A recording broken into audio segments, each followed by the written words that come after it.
Bienvenue dans La Leçon, le podcast sur l'art d'échouer. Cette semaine, je suis ravie de recevoir l'artiste et chanteur Ichon. Issu du collectif Bon Gamin, on leur doit notamment le tube Le Code avec Midsizer, Bunny Banane et Muddy Monk. Ichon ne cesse de se réinventer tout en gardant un cool qui n'appartient qu'à lui. Alors qu'il sort la réédition d'Encore Plus pour de vrai et démarre une tournée en novembre, il commence à tourner chez moi, en fait, c'est ça, dans cet appartement. C'est ça.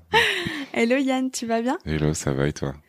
Aujourd'hui, on va parler ensemble d'un sujet que je trouve hyper chouette. Ça concerne ta vie d'artiste, mais je crois qu'on peut le relier à beaucoup de métiers. C'est le fait que tu n'aies pas trouvé de maison de disques. Et on va s'expliquer sur le parallèle à la fin de l'épisode. On va garder un peu de suspense. Trop bien. Ça commence quand? Raconte-moi. Bien, ça commence quand je commence à avoir une vision sur ce que va être mon premier album. Ok. Donc j'ai, on va dire, une quinzaine de maquettes. Il y a pas mal de maisons de disques qui tournaient déjà autour de moi un petit peu parce que j'existais déjà un petit peu. Ouais, tu te faisais repérer sur les réseaux sociaux? Entre autres, en concert. Et puis je fais de la musique depuis que j'ai genre 18 ans. Donc au final, voilà, Paris c'est petit. Et du coup, eh bien, je commence à envoyer mes maquettes. En plus, j'ai mes managers avec lesquels, en fait, qui eux travaillent déjà très professionnellement avec les maisons de disques, etc. Quoi. Donc, le plan, c'est pour sortir ton premier album, on va faire ce qu'il faut, quoi. Parce que moi, je viens de l'indépendance. Voilà, j'ai fait des mixtapes, des EP. Et là, il va falloir... ça y est, c'est le moment, quoi. Voilà, je suis professionnel, j'ai appris à chanter, j'ai appris à jouer du piano, j'ai pris mon temps, ça fait 1 an et demi que je travaille dans mon coin, là je suis prêt. Je suis chaud. Ouais. Et en plus, tu disais, on est des kids des 90s, et c'est vrai qu'il y a... Tu sais, c'est un peu comme le vu à la télé. Pour nous, le label, c'est quelque chose de très indépendant. J'imagine que pour toi, c'est aussi un marqueur de légitimité, non? Bah complètement, on n'a pas eu le bac, alors du coup on va au moins travailler dans une je sais pas, dans les règles ou au moins être représenté par une entreprise au final en fait. Bosser en entreprise. Bosser en entreprise, exactement. Donc c'était un peu ça le truc. Et puis il y a la volonté aussi d'aller plus loin, de toucher plus de monde. J'arrivais avec un album qui était pour moi en tout cas plus populaire, dans le sens où qui serait plus large pour une audience plus large, etc. Je pensais avoir compris certaines choses et donc on allait plus ou moins m'aider à développer ce propos de manière professionnelle, comme moi-même je m'étais professionnalisé en fait. Puis moi je trouve ça un peu impressionnant déjà d'avoir un manager. Je savais pas que c'était dans cet ordre-là. Tu vois ce que je veux dire? Comment ça? Bah ouais, c'est pas très très clair en fait. Mais moi je me dis quand il y a un manager qui te prend sous son aile, il y a un sorte de truc en mode ok, en fait, je pars pas dans le mur, je déconne pas, c'est que ça parle à d'autres personnes, c'est que on croit en moi aussi. Bon, je vois pas pourquoi ça marcherait pas. Ouais. Alors, mes managers, donc c'est savoir-faire. Ah ouais, c'est cool en plus. Voilà. Et du coup, eh bien, Manu on s'était rencontrés via une amie, et Manu m'avait, oui, entre guillemets, pris sous son aile, alors qu'en effet, j'étais complètement, à l'époque, j'étais j'étais complètement punk, tu vois, genre, c'est-à-dire, tu me bookais pour un concert à Lille, je te disais, j'ai pas de DJ, tu me trouves un DJ sur place et tu me payes 1 000 € en cash. Le mec, il s'est déjà négo. Ouais, c'était juste ça, et je m'étais créé une fausse adresse ichon.contact@gmail.com et je signais du nom du grand frère de ma meilleure amie. Et du coup, c'était ça mon management, quoi. C'est énorme. Ouais. Tu sais que j'ai une invitée qui m'a donné le meilleur conseil ever.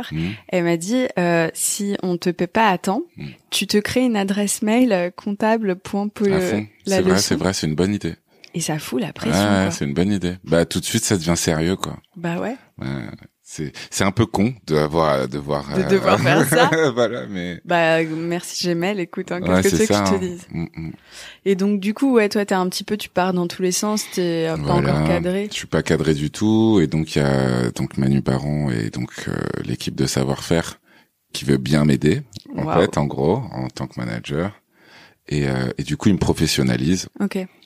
On sort donc ma mixtape qui s'appelait Il suffit de le faire.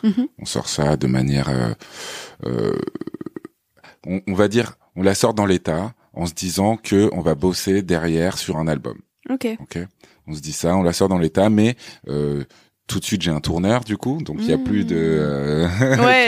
En plus le tourneur c'est Live Nation, donc c'est un gros tourneur quand même international. Si tu veux, c'est Jay-Z quand il vient à Paris, c'est avec Live Nation. Ah ouais, c'est pas mal. Mais bon, du coup, je pourrais te raconter la suite plus tard. On se met ça dans un petit coin, on y reviendra. Mais bon, d'un point de vue justement professionnalisation et grosse entreprise, et on se met au sérieux, en fait, si tu veux, j'arrive comme ça, tu vois. J'arrive en me disant, ah ok, du coup j'ai mon intermittence tous les mois, tu vois. Donc ça me permet en fait d'être stable en fait, d'être stable malgré le fait d'être un artiste, parce que c'est très très particulier au final d'être artiste, parce que en effet tu vas pas au bureau tous les jours, t'es libre, t'es hyper libre, tu vois. Est-ce que tu serais pas un peu trop libre? Du coup tu peux être trop libre, et il faut réussir à, tu vois, avoir un cadre. Voilà, donc moi la chance que j'ai eue en effet, franchement, c'est d'avoir des bons managers. Ouais. Franchement, parce que moi tout ce qui est organisation et tout, c'est pas du tout mon truc, et ils me l'ont rentré dans la tête. OK. Et maintenant, bref, je suis carré à ce niveau-là, en tout cas. Tu sais, la vie, c'est un work in progress. Tu peux pas être bon en tout de suite. C'est ça. Mais alors, du coup, t'es avec eux, et savoir-faire, je veux pas dire de bêtises. Moi, je connaissais un peu, il y a quelques années, plusieurs personnes qui bossent là-bas, mais ils ont de gros artistes, beaucoup dans l'électro, notamment. Ouais, c'est ça. Donne des noms que les gens se rendent compte. Aujourd'hui, t'as Mid, par exemple, qui serait peut-être t'as Bambounou, Midsizer en l'occurrence. Ouais, non mais c'est de beau nom. T'as Geza Folstein quand même. Parce que pas mal aussi, on est sur. T'en as plein. J'oublie des noms. J'espère qu'ils entendront pas, tu vois. Mais non, c'est un gros roster. Tu vois, c'est quand même une. Et en plus, justement, d'un côté un peu indé, mais quand même qui sont forts et en place dans le dans le game. Okay. Voilà. Donc voilà, c'était une chance pour moi quand même d'être là, tu vois. Et donc ils me mettent avec Live Nation. Et du coup, on fait la tournée de Il suffit de le faire, ça se passe super bien, nanani. Et moi, je commence à arriver en mode je sature un petit peu de mon côté un peu punk et tout. Okay. J'ai envie de faire la musique qui me va, j'ai envie de me sentir bien dans ma musique, j'ai envie de me sentir bien comment j'avance, j'ai envie de nanani. Et du coup, j'ai envie d'être pour de vrai, tu vois. Voilà.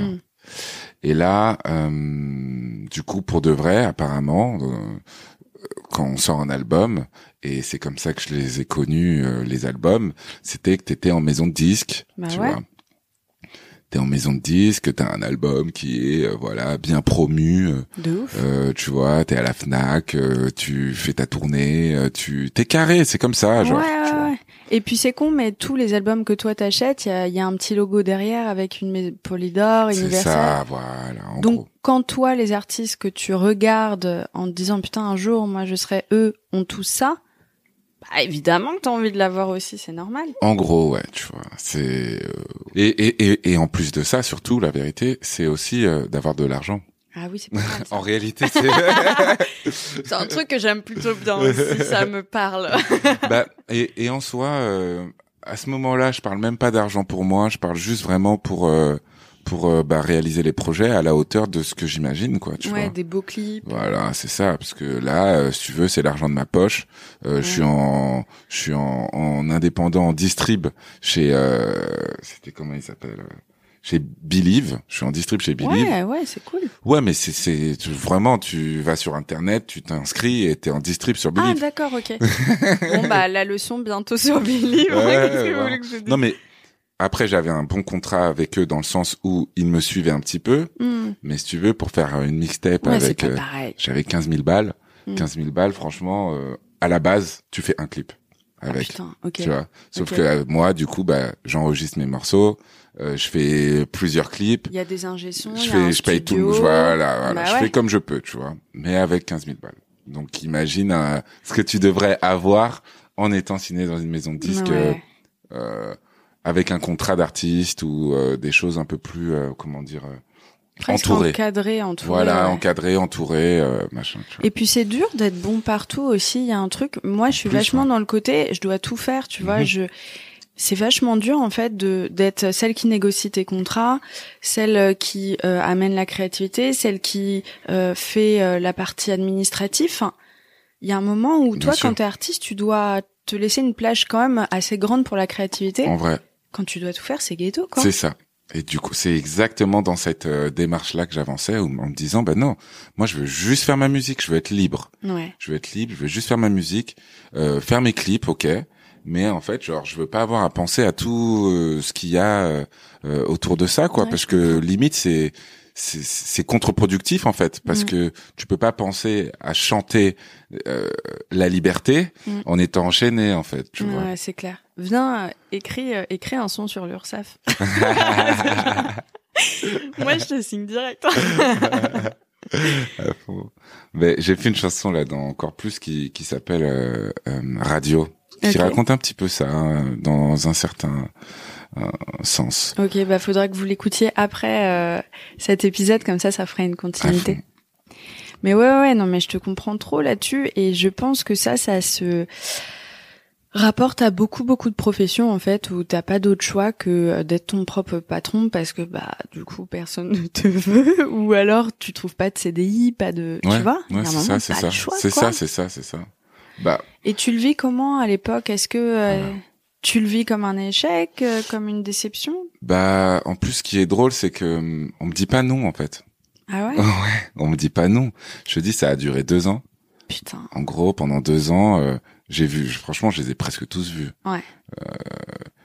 Tous les gros labels, toutes les grosses maisons de disques, en fait, ont des labels aussi à l'intérieur de leur maison de disques. Donc j'ai vu la grosse maison de disques, les petits labels dans la grosse maison de disques, et pareil dans d'autres, dans chacune, quoi, disons presque. Tu vois. À chaque fois, en plus, en te disant peut-être que cette fois-ci, ça va être la bonne. C'est ça. Et puis, on me dit, ouais, grave, je comprends. Ah, trop bien. Ah, on devrait peut-être faire ci, ça, comme ci. Et du coup, j'essaye. Et du coup, je fais des trucs. Et du coup, on m'a même dit, il y a une personne qui m'a dit, mais ça te ressemble pas. Tu vois. Ça m'a fait mal, tu vois. Qu'est-ce qui te ressemble pas? La musique, en fait. Mes chansons, en fait. Que j'avais pris, 1 an et demi, 2 ans à composer et tout. Et en gros, ça me faisait mal parce que je me disais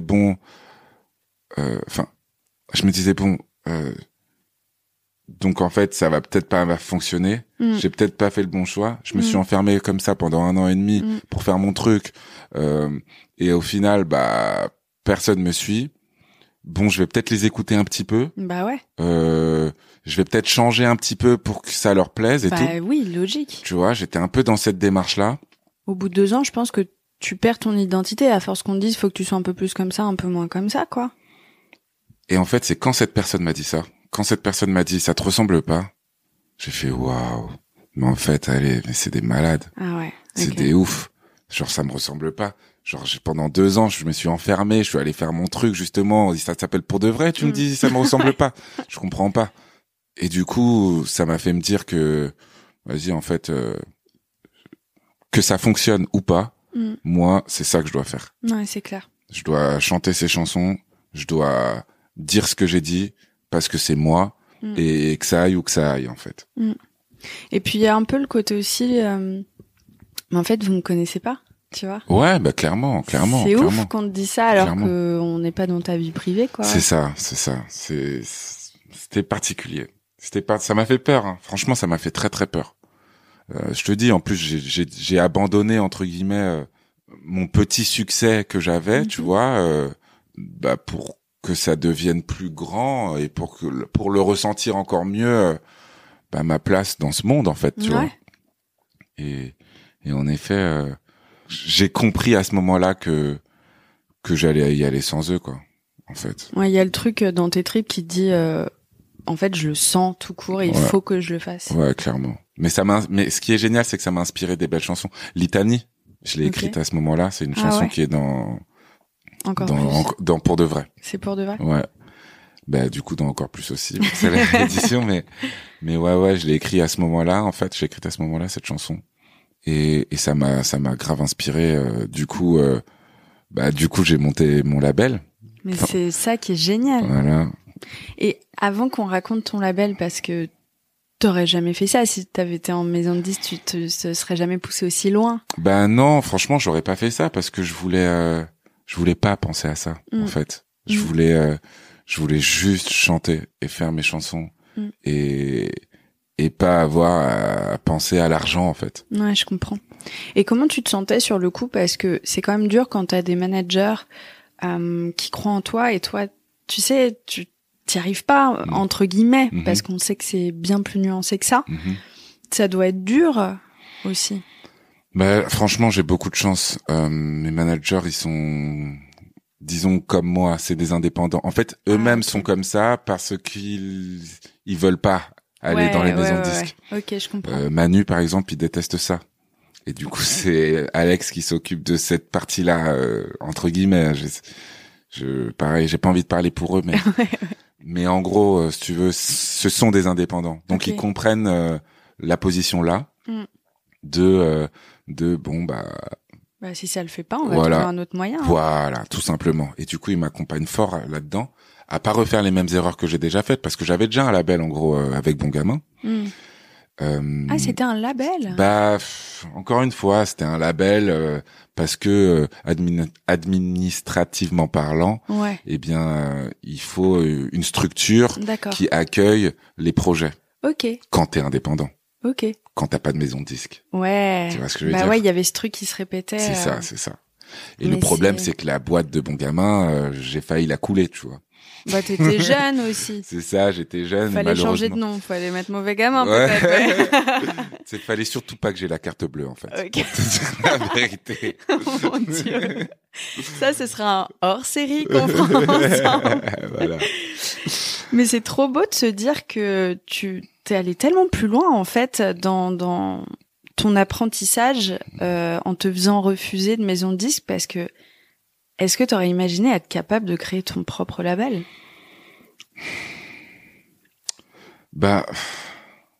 Non. C'est puissant. Non.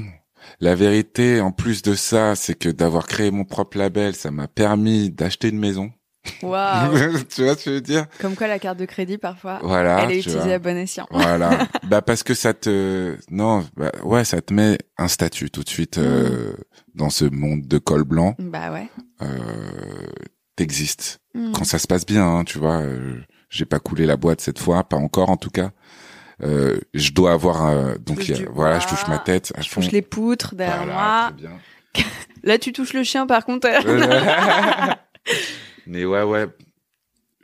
Donc on a essayé de faire en sorte de pas faire les mêmes erreurs. Donc qu'il y ait un gérant.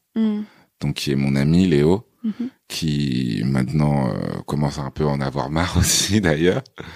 Parce que c'est quand même beaucoup de travail. En fait, c'est de la compta en fait. Et être comptable, à part pour les comptables, c'est pas marrant, tu vois. Et encore, je sais pas si eux ils rigolent, tu vois. On va pas juger. Il y a pas de. Non, je sais pas s'ils rigolent parce que moi je suis trop littéraire, donc je peux pas m'avancer sur le sujet. Il doit y avoir des trucs drôles, tu vois, ou des choses, tu sais, voilà, c'est du droit, c'est des choses assez bref que moi tu vois. Ouais, mais toi ça m'excite pas quoi, tu vois. C'est loin de ton esprit en plus. C'est ça. Et avec ce label-là, t'as réussi à faire quoi? Donc du coup, sortir mon premier album. Pas mal.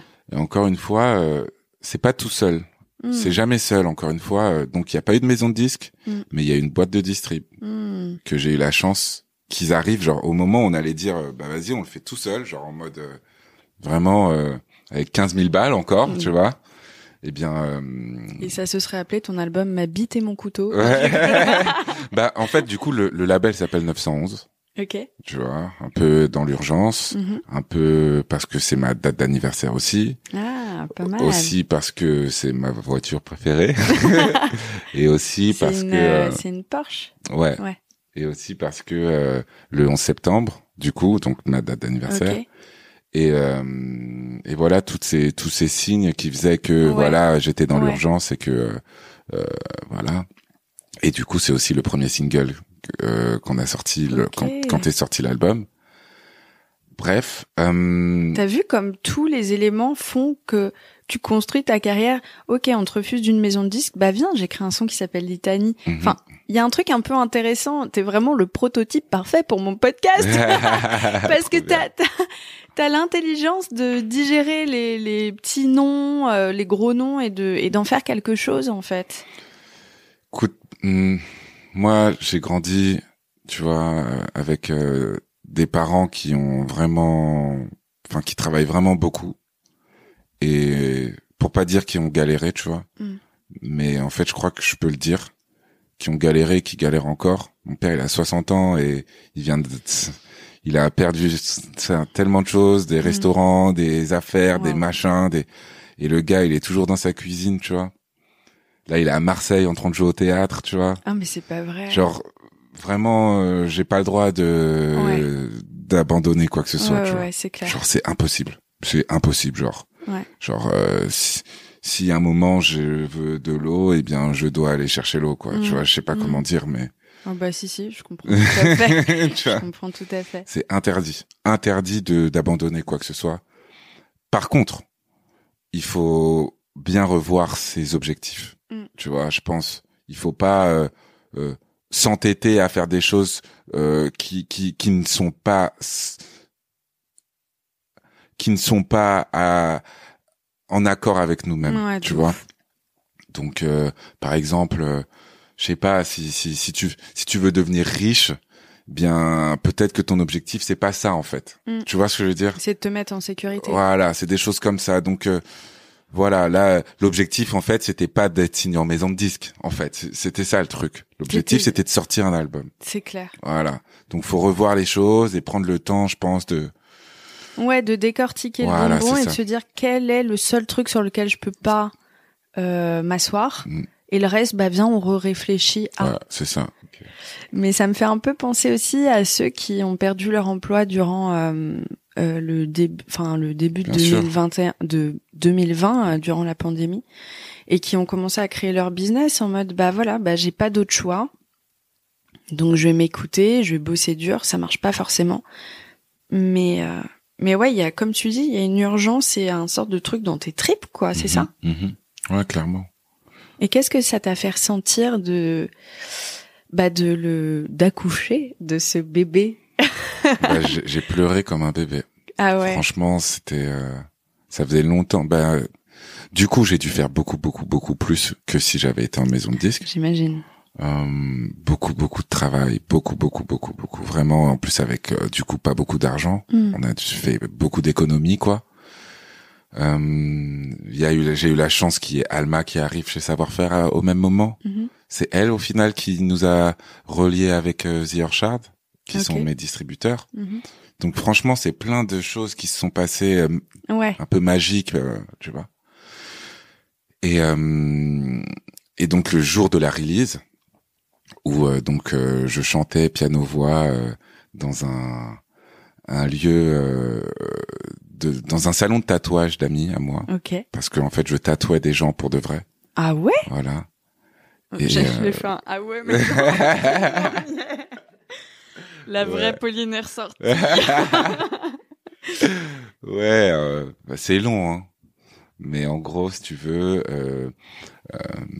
pour la sortie de l'album, j'ai fait un appel aux gens en leur disant, en leur demandant d'écrire une lettre à la vie, à l'amour, à leur père, à leur mère, à leur sœur, à eux-mêmes, au ciel, à qui que ce soit, et de m'envoyer cette lettre pour que je puisse, quand je me retrouverai encore dans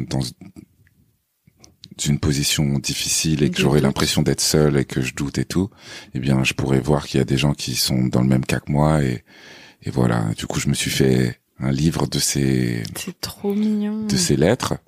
Et du coup, j'ai choisi les premières lettres pour tatouer ces gens, quoi. C'était des gens qui voulaient un tatouage pour de vrai, tu vois. Ok. Et du coup, franchement, j'ai pleuré. Pareil, déjà, presque chaque lettre. J'ai pas pu toutes les lire encore. Mais voilà. Et du coup, les gens venaient se faire tatouer à cet endroit-là. Donc ça, pareil, c'était éreintant.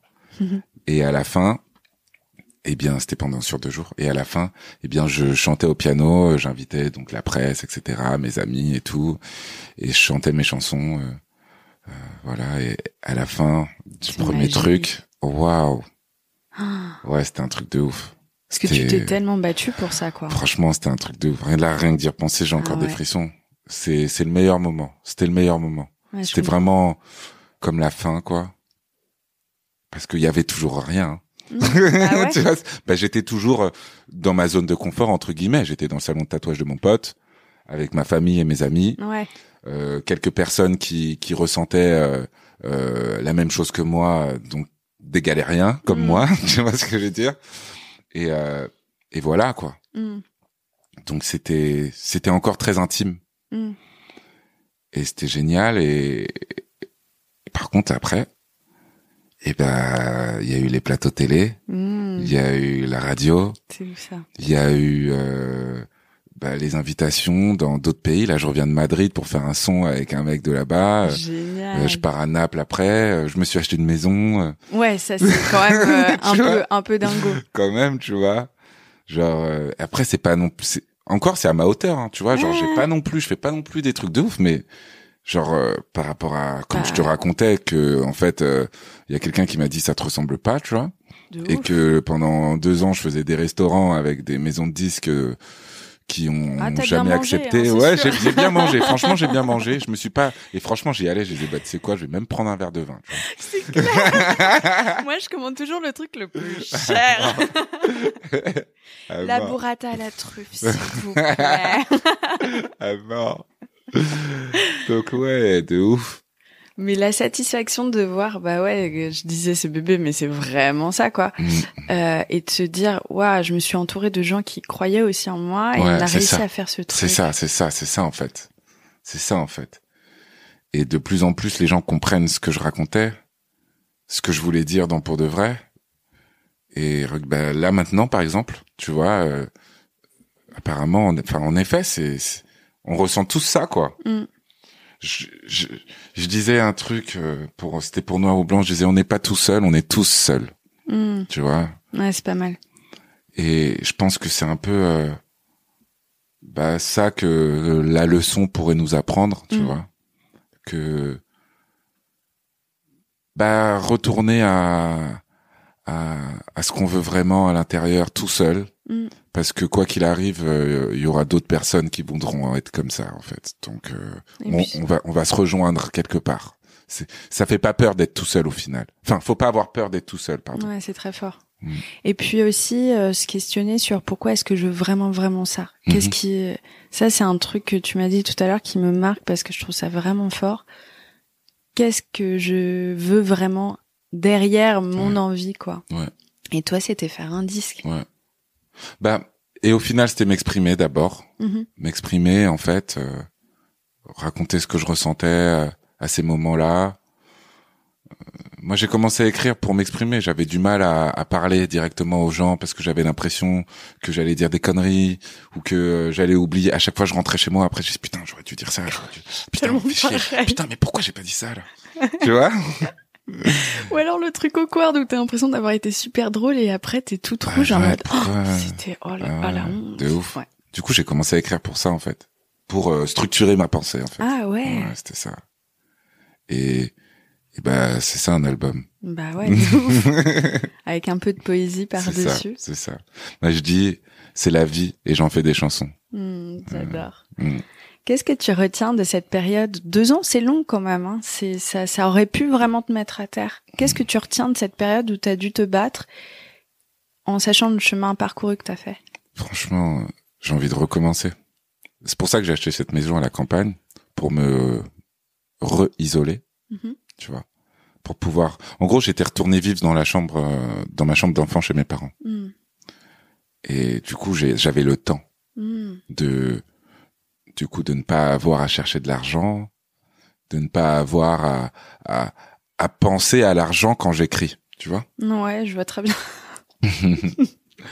et du coup, bah, je retiens que ça m'a fait écrire des très belles choses, que ça m'a fait vivre de très belles choses, et bah, j'ai envie de recommencer parce que c'était un état tellement libre en fait que bah maintenant, eh bien, même si j'avance, eh bien, je veux pas perdre ça.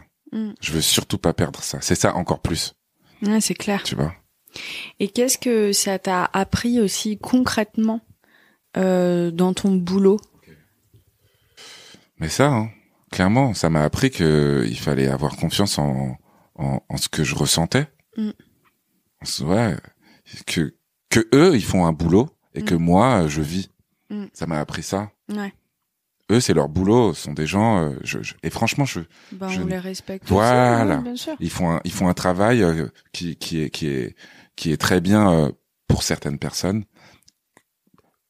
Je parle de personnes qui voient la musique plus consommablement, je sais pas comment dire. De manière mass market peut-être. Ouais, et même sans dire masse, tu vois. Mais tu sais, voilà, c'est des modes, des trucs, des machins qui se suivent et qui c'est très bien. Et puis peut-être qu'un jour tu seras dans une maison de disques parce que ce sera le bon moment. Exactement, je pense. Tu critiques pas ça, ce que tu dis plutôt, c'est ça m'a fait dévier un peu ma route. J'ai un exemple que j'aime bien dire, c'est admettons que que je sois un apiculteur en Auvergne qui fait ça dans son jardin. Et donc j'ai mes ruches, j'ai mes 4 ruches comme ça à la base. Avec et je vais des rennes. Voilà, bien sûr. Et je vais, sans ça, il y a pas de miel. Et je vais vendre mon miel au marché tous les dimanches. Et mon miel fait fureur dans mon marché tous les dimanches. Et il y a plein de gens qui viennent de partout acheter mon miel. Du coup, je dois en faire encore un petit peu plus. Mais moi, c'est ma passion, j'adore ça. Et du coup, j'ai de plus en plus de ruches et mon miel est de plus en plus consommé jusqu'à ce qu'un jour, Carrefour vienne me voir et me dise « Monsieur, on veut votre miel ». Je vais dire « Waouh !» Quelle fierté. Mais quand même, être chez Carrefour, c'est un truc de ouf quand même. Waouh, génial. Bah écoutez, monsieur, pour être chez Carrefour, il nous faut un minimum de temps de miel. Ok, je vais essayer. Du coup, j'essaye. Mais sauf que je peux pas. Je peux pas faire ça. Je sais pas faire ça en fait. Ouais. J'ai pas les connaissances pour gérer autant de ruches dans mon jardin. Du coup, ça voudra dire qu'il faudra que je prenne plus de gens pour travailler. Peut-être que même je prenne une usine pour avoir mais mon miel il sera différent. C'est sûr. Forcément. C'est sûr. C'est sûr. Du coup, voilà, moi je suis un apiculteur. J'adore. Et d'ailleurs, t'es venu avec ton petit pot de miel. On se fait des tartines là. Ouais, c'est ça, la SMR, tu sais. Mais ouais, il y a ce truc-là vraiment que je trouve génial et que je trouve très puissant dans ton histoire et que je l'ai répété 4 fois, mais je vais le répéter une 5e. En fait, dans le fond, on peut vraiment l'appliquer à beaucoup, beaucoup de choses. C'est aussi, t'es resté maître de ton destin, ce qui est pas si mal, dans le fond. Qu'est-ce qu'on te souhaite pour la suite? Eh bien, plein de miel. Hein. Ouais. Et par miel, on entend de la moulaga. Non, franchement, là, c'est marrant quand on me pose cette question. Je sais plus quoi répondre parce que je suis plein. Je voulais une maison à la campagne. J'ai une maison à la campagne. Là, maintenant, je vais faire du miel, en fait. Vraiment. Ouais, for real, quoi. Trop bien. C'est un peu mon life goal aussi. Moi, c'est une maison dans la forêt. Ah, trop bien. Écoute, je me la souhaite un jour. Merci beaucoup, Ichon. Merci à toi. J'espère que cet épisode vous a plu. Pour me suivre sur les réseaux, n'hésitez pas à me follower sur Instagram, Paulette_Grisoni, sur Twitter, podcast LL en majuscule ou sur Facebook, La Leçon Podcast. Je vous dis à très vite pour un nouvel épisode.